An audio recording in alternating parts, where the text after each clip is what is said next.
अस्सलामुअलैकुम and very very good morning. और अब मैं अपने खालू का नाश्ता तैयार कर चुकी हूँ। खालू को नाश्ता भेज के और ख़ुद को सिर्फ चाय पीऊँगी और फ़ौरन मैं एक्सरसाइज शुरू करूँगी, कि अगर मैंने एक्सरसाइज को लेट किया तो फिर मैं एक्सरसाइज सही से नहीं कर पाऊँगी। मुझे भूख लग जाएगी और भूख के बाद में मैं कुछ खा लूँगी तो मैं एक्सरसाइज सही से नहीं कर पाऊँगी। इसलिए फ़िलहाल मैं अभी अपनी एक्सरसाइज जल्दी से शुरू करना मेरे खालू का नाश्ता तैयार हो गया है और बस अब मैं खालू के लिए नाश्ता भेज रही हूँ और उसके बाद में मैं खुद बस चाय पीना है मुझे। मैं अपने खालू के लिए सुबह उठ के ही बहुत परेशान रहती हूँ, क्योंकि मेरे खालू को नियर अबाउट 10:30 तक नाश्ता करने की आदत है, और जो कि मैं तो 9 और 10 के बीच में उठती ही हूँ, तो लेट हो जाता है। मैं अपने खालू के लिए बहुत परेशान रहती हूँ, क्योंकि मेरे खालू मेरी फैमिली का एक अहम हिस्सा है। मेरे घर में एक वाहिद वही जेंट्स हैं, तो हम लोगों को अपने खालू की बेहद ज़रूरत है। मैं उनके लिए बहुत परेशान हो जाती हूँ कि जल्दी से मैं उनको नाश्ता दे दूँ। मेरी चाय बन गई है और अब मैं अपने चाय को इंजॉय करूँगी और उसके बाद फ़ौरन मैं अपना एक्सरसाइज शुरू कर दूँगी, क्योंकि कल मैंने शोल्डर का एक्सरसाइज नहीं किया था और रात में भी मैं नहीं कर पाई, क्योंकि फिर मैं आई घर के काम निपटा के जल्दी जल्दी और अफरोज़ भाई से बात करने लगी थी, और उसके बाद फिर मुझे गुड नाइट आप लोगों के लिए शूट करना था। और तो मैं आज पूरे एक्सरसाइज करूँगी। और आज मुझे मच्छर से बहुत ज़्यादा एलर्जी है। अगर मुझे मच्छर कहीं भी काट लेता है ना, तो फिर जैसे लोगों को मधुमक्खी काटने पे मतलब चढ़ता है ना, वैसे ही मुझे मच्छर काटने पे चढ़ता है। मुझे मतलब मच्छर काटने पे इतना चढ़ता है, मधुमक्खी काटने पे मुझे कुछ नहीं चढ़ता है। जो बी काट छेदती है तो मुझे कुछ नहीं होता, लेकिन अगर मच्छर मुझे काट लेता तो बिल्कुल मुझे जैसे लगता है ना कि जहर चढ़ रहा है। तो इसीलिए मेरे साइड टेबल पे ना हमेशा से सुथाल रहता है। मेरे साइड टेबल पे हमेशा ये सुथाल ज़रूर रखा रहता है। और मेरा फेवरेट डिओड्रेंट, और मेरा एक और फेवरेट डिओड्रेंट है वो रोज़ीला का हॉक, तो हॉक फ्लेवर, वो भी बहुत अच्छा है। वो तो अभी मेरा ख़त्म हो गया, और जिस एजेंसी से मैं माल लेती थी ना, वो एजेंसी उन्होंने छोड़ दी, तो अब हमारे यहाँ मिलना मुश्किल ही है, और उसको मैं अब ऑनलाइन मंगाऊंगी। मुझे वो बहुत ज़्यादा पसंद है। वो मतलब लगा के तो खुद से ही प्यार हो जाता है। खुद से तो प्यार है ही है, मतलब खुद से इश्क हो जाता है उसको लगा के। वो इतना प्यारा फ्लेवर जो है ना, मैं आपको कैसे बताऊँ। मैं मोबाइल पे बस एक ही कमी रह जाती, जो कि हम लोग खुशबू के फ्लेवर नहीं बता सकते और कुछ खा नहीं सकते देख के, सिर्फ हम लोग ललचाते रहते कोई अच्छी चीज़ देख के, रेसिपी। बस, और सब कुछ तो मोबाइल पे हम लोग एक दूसरे से कनेक्ट हो ही जाते हैं हर तरीके से। हाँ, मैं मच्छर की बात करूँगी, क्योंकि एक्सरसाइज में बिल्कुल लेट नहीं होना चाहिए। और उसके बाद में मैं अपने हेयर पे कुछ मतलब होम रेमेडीज़ लगाऊंगी, जो कि जावेद हबीब रिकमेंड करते हैं। कि मेरे बाल बहुत ड्राई हो गए हैं, वो भी मेरी खातिर। जैसे कुछ लोग बोलते हैं ना कि बालों को स्ट्रेटनिंग कराने से ऐसे हो जाता है बाल, नहीं, उससे बिल्कुल नहीं। तो उससे बाल तो इतने सिल्की और इतने अच्छे हो जाते हैं। कलरिंग से हो जाता है ड्राई, नहीं, कलरिंग से भी नहीं होता है। ये मेरे बाल ड्राई इसलिए हुए हैं क्योंकि मैंने 1.5 ईयर ऑयल अपने सर पे लगाया ही नहीं। क्योंकि लोग बोलते थे कि मतलब हेयर स्ट्रेटनिंग के बाद कलर नहीं लगाना चाहिए, तो मैं बिल्कुल, क्योंकि मेरे हेयर स्ट्रेटनिंग तो 2-3 बार हो चुके हैं, केराटिन कई बार हो चुके हैं, तो मैं लगाती ही नहीं थी। और जब बाद में मैंने जावेद हबीब की उनकी रिकमेंडेशन वीडियोज़ को मैंने देखे ना, तब मैं जान पाई कि वो तो कहते हैं कि ऑयल बहुत ही ज़्यादा ज़रूरी है। और उनकी बहुत सारी हेयर रेमेडीज़ है, जो मैं अभी अपने बालों पे मैंने वो तैयार करके रख लिया है। और एक्सरसाइज की, क्योंकि एक्सरसाइज में बिल्कुल लेट नहीं हो सकता, एक्सरसाइज के बाद उसको अप्लाई करूँगी, क्योंकि मेरे बाल मेरे लिए बहुत इम्पॉर्टेंट हैं। मैं अपने बालों की खुद ही बहुत बड़ी फ़ैन हूँ। अभी तो ये थोड़ी फिजी फिजी से हो गए हैं ना, अब इसकी फिर से स्ट्रेटनिंग करानी है। मगर एक बात ये है कि मैं अपनी हेयर ड्रेसर को अभी नहीं बुला सकती, उसकी शादी जो हुई है, तो शादी के बाद वो मेरी रिश्तेदार भी है ना, और मैं उसको बड़ी छोटी बहन की तरह मानती हूँ, वो मुझे बड़ी बहन की तरह मानती है, तो मैं उसको नहीं बुला सकती अभी। शादी के बाद पहली बार हमारे यहाँ लड़कियों को मतलब बुला के, और जो मेरे यहाँ के रिवाज है, कस्टम्स हैं, उसको अच्छे से पूरा सब कुछ दे के, गिफ्ट और कपड़े वगैरह सब दे के उसको विदा किया जाता है, तो उसके बाद वो फ्री होके आ जा सकती है।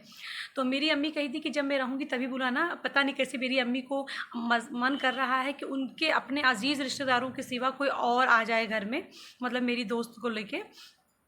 तो वो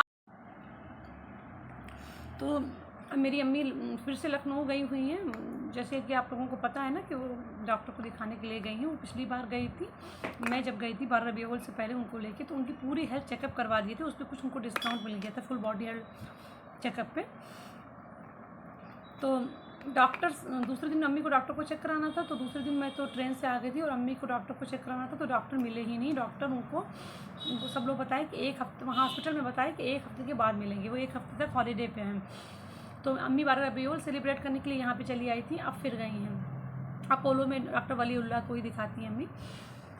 तो अम्मी का ऑपरेशन भी वहीं से हुआ था 2022 में, लास्ट या दिसंबर में। तो जब इरम अम्मी आ जाएंगी, फिर अम्मी 1-2 दिन रिलैक्स हो जाएंगी, फिर इरम को पहली बार जैसे लड़कियों को बुलाया जाता है शादी के बाद, वैसे बुलाऊंगी, और क्योंकि मेरी छोटी बहन है। और उसके बाद में वो फ्री हो, मतलब मैं फ्री हो जाऊंगी, वो कभी भी आ जा सकती है मेरे घर, क्योंकि ये घर उसके मायके की तरह हुआ है ना।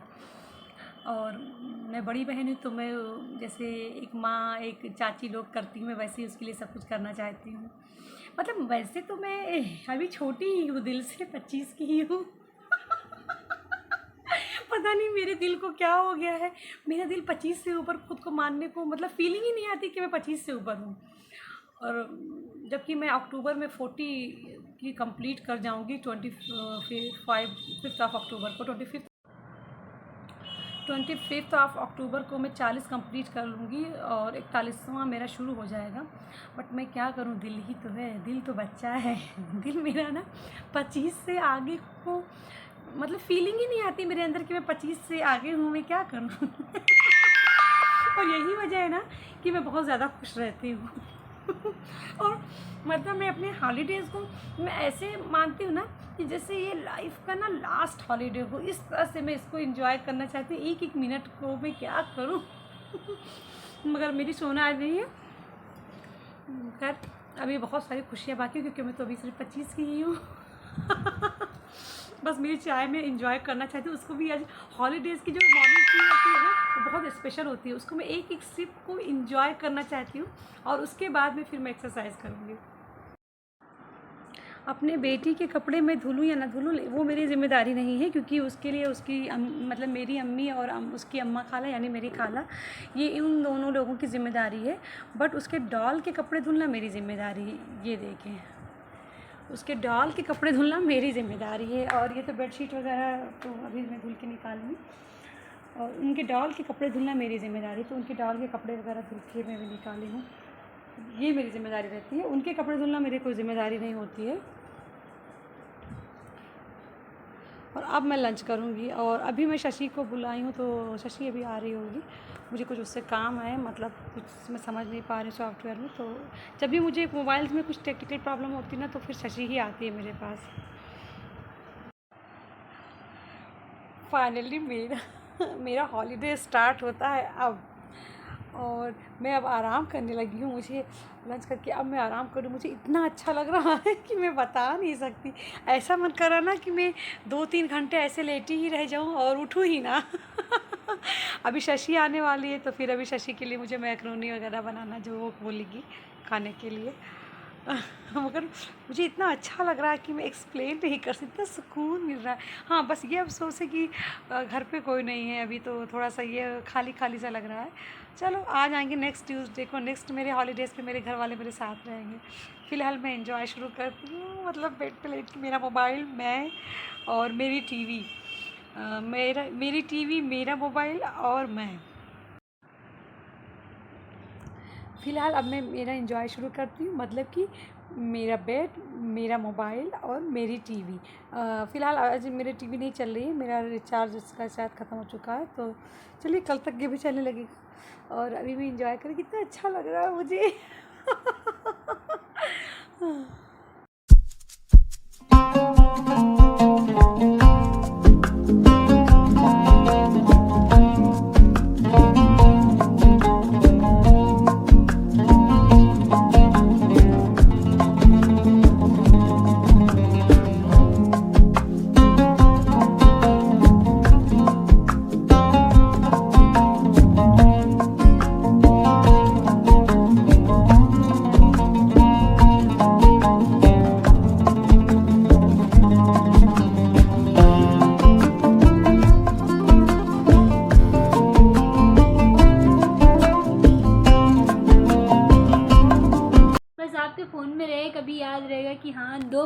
गृहस्थी के 200 अब रुपए शशि और परी दोनों जाने को लगी हैं, अभी 8:30 ही बज रहे हैं। परी तुम रुक सकती थी ना, तुम तो 9 बजे के बाद जा सकती हो। इधर से तो सन्नाटा नहीं होता। हमारे मोहल्ले में 2 बजे रात तक क्यों नहीं रहता था? सकती है मेरे साथ। हम तो कह रहे हैं निकले तो अब दोनों जाने को हैं और मैं अब फ़ोन लगाऊंगी अपनी बेस्टी को या फिरोज भाई को और फिर मैं उनसे गप्पे करूंगी और बर्तन धुलूंगी चाय के। शशि आ गई तो फोटोग्राफी भी हो गई थोड़ी सी, क्योंकि शशि आए और फोटोग्राफी ना हो तो ये तो बिल्कुल अजीब, मतलब क्या कौन सी बात ये हो जाएगी। हाँ, इम्पॉसिबल सी बात हो जाएगी। वैसे इसके लिए कोई मुहावरा भी जो कि मुझे अभी नहीं आ रहा है। फोटो यहाँ नहीं। हाँ, अभी ये परी भी तैयार हो गई कि मेरी भी फोटोग्राफी करो।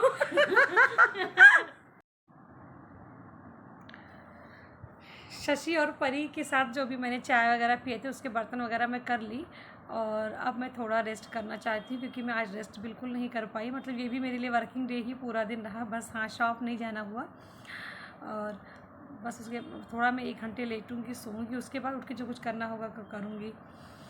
बहुत थकान सी हो रही है। तो good night to all of you and शब ब खैर।